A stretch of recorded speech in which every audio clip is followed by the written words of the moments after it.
Hello friends, welcome back to my YouTube channel. LT science के लिए जो हमारी मॉक टेस्ट सीरीज़ चल रही है, उस सीरीज़ का हम पार्ट 18 वाला वीडियो लेके आए हैं। इससे पहले हमने 17 पार्ट्स में 359 क्वेश्चन को डिस्कस किया है, जिनकी वीडियो हमारे चैनल पर एलटी साइंस नाम की प्लेलिस्ट पर आप सभी को मिल जाएंगी। तो फ्रेंड्स, इस पार्ट में भी आपको बेसिक क्वेश्चन देखने को मिलेंगे। तो क्वेश्चन शुरू करने से पहले, जैसे कि आप सभी को पता है, आज इंडिपेंडेंस डे है, तो आप सभी को हैप्पी इंडिपेंडेंस डे। तो वीडियो का पहला क्वेश्चन है, find out the incorrect pair. यहाँ पे हमारे पास किंगडम दिया गया है, क्लास दी गई हैं, इनमें से हमें चूज़ करना है कि कौन सा पेयर है जो कि क्या है, इनकरेक्ट है। तो पहला वाला जो ए ऑप्शन है, देखते हैं, प्रोटिस्टा, इसके सामने लिखा गया है एमीबा, तो ये क्या हो जाएगा, ये आपका करेक्ट पेयर हो गया। दूसरा लिखा है साइनोबैक्टीरिया और इसका किंगडम दिया गया है मोनेरा, तो ये भी क्या है, आपका करेक्ट हो जाएगा। तीसरा लिखा है एक्टिनोमाइसीट्स और इसके आगे लिखा है फंजाई, तो ये क्या है, आपका इनकरेक्ट पेयर है, क्योंकि जो एक्टिनोमाइसीट्स हैं ये मोनेरा किंगडम से बिलोंग करते हैं। एक्टिनोमाइसीट्स क्या है, it is a group of gram positive anaerobic bacteria.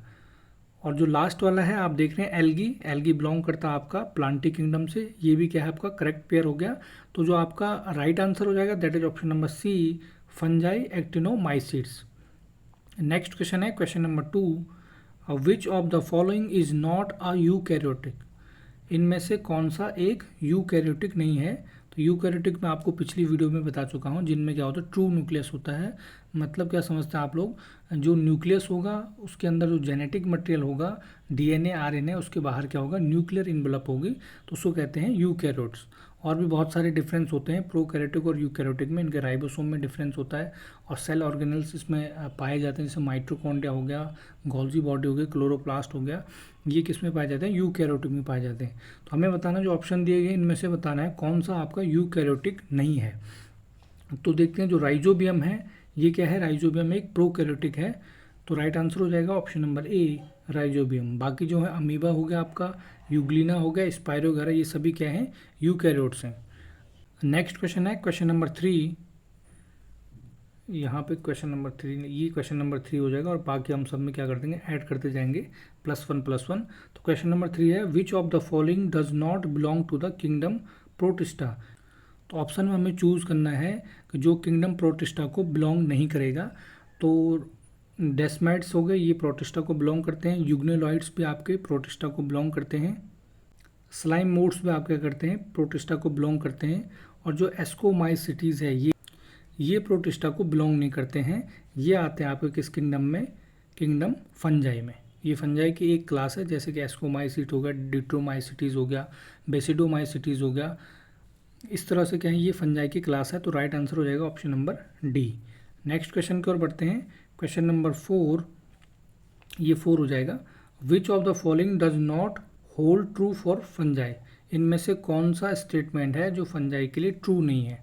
तो ऑप्शन देखते हैं, दे कैन बी मल्टीसेलर, ये फंजाई के लिए ट्रू हो गया। दे कैन बी एनारोबिक, ये भी ट्रू है, क्योंकि ज़्यादातर जो फंजाई होते हैं वो एरोबिक होते हैं, लेकिन कुछ फंजाई हैं वो एनारोबिक भी होते हैं, वो पाए जाता है आपके फ्रेश वाटर हो गया, डीप सी सेडिमेंट्स हो गया, और र्यूमर ऑफ द हार्पीबोर्स में ये पाए जाते हैं।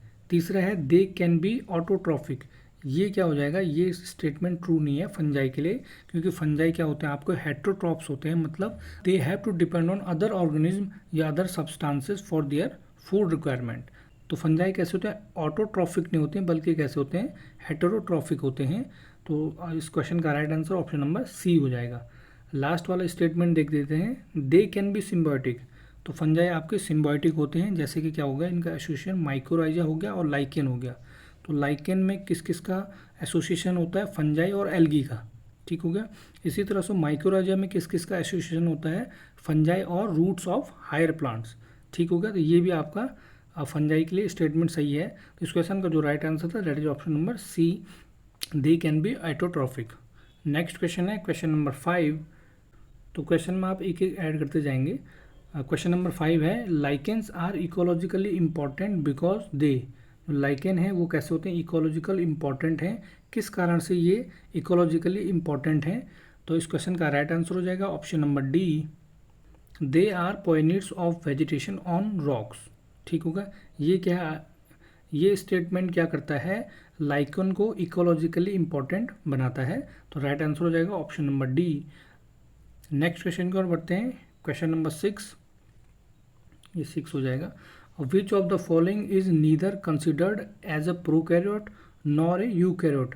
इनमें से कौन सा है जिसको न तो हम प्रोकैरियोट मानते हैं और न ही यूकैरियोट मानते हैं, तो वो होते हैं आपके वायरस। तो इस क्वेश्चन का राइट आंसर क्या हो जाएगा, option number A TMB. TMB stand for tobacco mosaic virus. क्योंकि जो वायरस होते हैं इनमें क्या होता है, लिविंग ऑर्गेनिज्म के कैरेक्टर्स नहीं पाए जाते हैं, एक्सेप्ट इनमें एक एबिलिटी होती है to replicate within the living cells. ठीक हो गया, तो राइट आंसर हो जाएगा option number A. Next question है question number 7। Potato leaf roll disease is caused by. जो पोटैटो लीफ रोल डिजीज है इनमें से कौन कॉज करता है, तो इस क्वेश्चन का राइट आंसर है option number C, virus. Next question की ओर बढ़ते हैं, क्वेश्चन नंबर 8, ये 8 हो जाएगा। The protein coat of virus is called. ठीक हो गया, तो हम वायरस का स्ट्रक्चर देखेंगे तो वायरस का स्ट्रक्चर किससे बना होता है, न्यूक्लिक एसिड और प्रोटीन से। न्यूक्लिक एसिड या तो उसमें डीएनए होगा या आरएनए होगा, ठीक है, और प्रोटीन उसमें एक कोट के फॉर्म में रहता है। तो उस प्रोटीन कोट को हम क्या कहते हैं, कैप्सिड कहते हैं। तो कैप्सिड का जो मेन फंक्शन होता है वो क्या करता है, प्रोटेक्ट करता है वायरल जीनोम को। तो इस क्वेश्चन का राइट आंसर हो जाएगा ऑप्शन नंबर बी, कैप्सिड। और जो कैप्सोमियर दिया है, कैप्सोमियर क्या होता है, सब यूनिट्स ऑफ कैप्सिड होता है। तो राइट आंसर हो जाएगा option number B, capsid. Next question है क्वेश्चन नंबर 9, ये क्वेश्चन नंबर 9 हो जाएगा। Which of the following combination is correct for hibiscus. इनमें से कौन सा जो कॉम्बिनेशन है वो हिबिस्कस मतलब जो गुड़हल है उसके लिए राइट है। तो गुड़हल के सबसे पहले देखते हैं क्लास कौन सी होती है। तो गुड़हल की क्लास होती है आपकी डाइकोटिलिडोनी, ऑर्डर होता है इसका मालवेल्स, और फैमिली होती है मालवेसी, और जीनस क्या होता है, हिबिस्कस होता है। तो राइट आंसर हो जाएगा option number D. Next question की ओर बढ़ते हैं, केमिस्ट्री के क्वेश्चन आगे हैं। तो पहला क्वेश्चन है केमिस्ट्री का, which of the following reaction has the ratio of volumes of reacting gases and the product as 1:2:2। ठीक है, इनमें हमें बताना है कौन सा ऐसा रिएक्शन है जिसमें 1:2 और 2 आ रहा है। तो सबसे पहला वाला ऑप्शन देखते हैं, इसमें जो CO लिखा है, CO का जो आपका स्टोइकोमेट्रिक जो ऑप्शन है वो कितना हो गया, 2 हो गया। ऑक्सीजन का कुछ नहीं है तो इसका मतलब 1 हो गया, और यहाँ पे CO2 का 2 हो गया। तो ये आ रहा है 2:1:1, तो ये इसको फॉलो नहीं कर रहा है। दूसरा देखते हैं ऑक्सीजन का कितना हो गया, 1 हो गया, और यहाँ पे हाइड्रोजन का 2 दे रखा है, और H2O का भी 2 दे रखा है। तो ये फॉलो कर रहा है आपका 1:2:2। तो राइट आंसर हो जाएगा ऑप्शन नंबर बी। बाकी ऑप्शन देख लीजिए आप, इसमें ये 1 हो गया, यहाँ पे 1 हो गया, ये 2 हो गया। तो ये 1:1:2 आ रहा है जो कि रॉन्ग हो जाएगा। और लास्ट वाले में देख लीजिए, इसमें 1 हो गया, यहाँ पे 3 हो गया, यहाँ पे 2 हो गया, तो ये आ रहा है 1:3:2। तो इस क्वेश्चन का right answer option number B, जी ये वाली रिएक्शन है, ये फॉलो कर रही है आपका 1:2:2 को। नेक्स्ट क्वेश्चन की ओर बढ़ते हैं, question number 2। The volume of oxygen required for complete combustion of 0.2 centimeter cube of CH4 at STP is dash हमें बताना है, इसका राइट आंसर बताना है। तो पूछ रहा है कि वॉल्यूम ऑफ ऑक्सीजन, कितना volume of oxygen in centimetre cube में रिक्वायर होगा for the complete combustion of 0.25 centimetre cube of CH4, ठीक है, एट STP। STP मतलब क्या होगा, स्टैंडर्ड टेम्परेचर एंड प्रेशर। ठीक हो गया, तो इसकी इक्वेशन देखते हैं। ये आ जाएगा CH4 + 2O2 give rise to CO2 + 2H2O।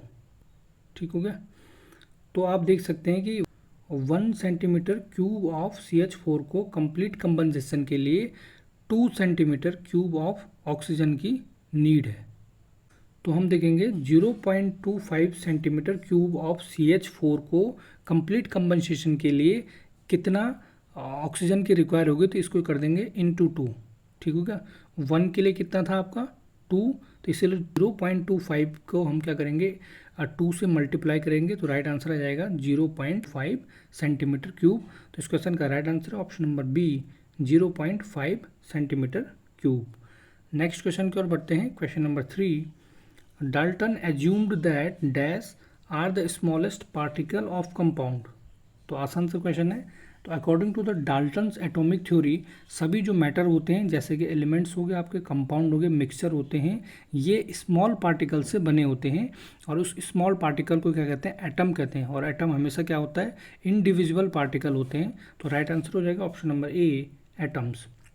Next question की ओर बढ़ते हैं। Question number 4, atoms have a mass of the order.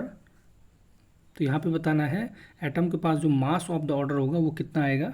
तो इसको कैलकुलेशन करने के लिए सबसे पहले हमें AMU की ज़रूरत होती है। तो सबसे पहले देखते हैं 1 AMU, 1 AMU इसको क्या कहते हैं? Atomic mass unit. वो किसके इक्वल होता है? 1/12 mass of an atom of C12। ठीक है, तो हमें क्या निकालना है? सबसे पहले देखते हैं 1 मोल C12 के लिए क्या आ जाएगा? 12 ग्राम आ जाएगा। और 1 मोल इक्वल टू कितना होता है आपका? 6.023 इंटू 10⁻23 एटम्स। तो ये किसके बराबर हो जाएगा? आपका 12 ग्राम के। ठीक है, अब हमें क्या निकालना है? 1 एटम ऑफ C12, तो ये हो जाएगा आपका इक्वल टू 12/6.023 इंटू 10⁻23। तो इसकी वैल्यू हम पुट करेंगे 1 AMU इक्वल टू 1/12 C12 के लिए, C12 में। तो ये आ जाएगा आपका 1/12 इंटू 12/6.023 इंटू 10⁻23। तो इसको सॉल्व करेंगे, ये आएगा आपका 0.166 इंटू 10⁻23 ग्राम। ठीक हो गया। तो इसको किलोग्राम में कन्वर्ट करेंगे, जो कि क्या आ जाएगा आपका 0.166 इंटू 10⁻26 किलोग्राम। तो देखिए ये किस ऑर्डर का आ गया है? ये आ गया है 10⁻26 किलोग्राम। तो राइट आंसर क्या हो जाएगा? ऑप्शन नंबर ए, 10⁻26 किलोग्राम। ठीक हो गया। नेक्स्ट क्वेश्चन की ओर बढ़ते हैं। Question number 5, atom have a radius of the order. तो इस क्वेश्चन को भी ऐसे ही सॉल्व करेंगे। तो इसका जो राइट आंसर आएगा that is option number D, 10⁻15 metre. Next question की ओर बढ़ते हैं। Question number 6, A/N dash is an aggregate of 2 or more atoms in definite composition which are held together by chemical bonds। तो इस question का right answer क्या हो जाएगा? Option number B, molecules. Next question की ओर बढ़ते हैं। Question number 7, the unit of atomic mass AMU is replaced by. AMU की फुल फॉर्म मैंने अभी आपको बताई थी, क्या होता है? Atomic mass unit is replaced by. तो इसको हम आप क्या लिखते हैं? सिर्फ U लिखते हैं। तो राइट आंसर हो जाएगा ऑप्शन नंबर ए, U। ठीक है, नेक्स्ट क्वेश्चन है question number 8, mole is the SI unit of. जो मोल है वो किसकी SI यूनिट है? तो आसान सा क्वेश्चन है, राइट आंसर हो जाएगा option number C, amount of substance. Next question है क्वेश्चन नंबर 9, ये क्या हो जाएगा? क्वेश्चन नंबर 9 हो जाएगा। तो ये आ जाएगा 1 AMU इज इक्वल टू। तो प्रीवियस क्वेश्चन में मैं डिस्कस कर चुका हूँ। 1 AMU मतलब जो एटॉमिक मास यूनिट होता है वह किसके इक्वल होता है? वो होता है आपका 1/12 mass of an atom carbon 12। ठीक है, तो राइट आंसर क्या हो जाएगा? Option number A, 1/12 of carbon 12। तो फ्रेंड्स आज की इस वीडियो में इतना ही।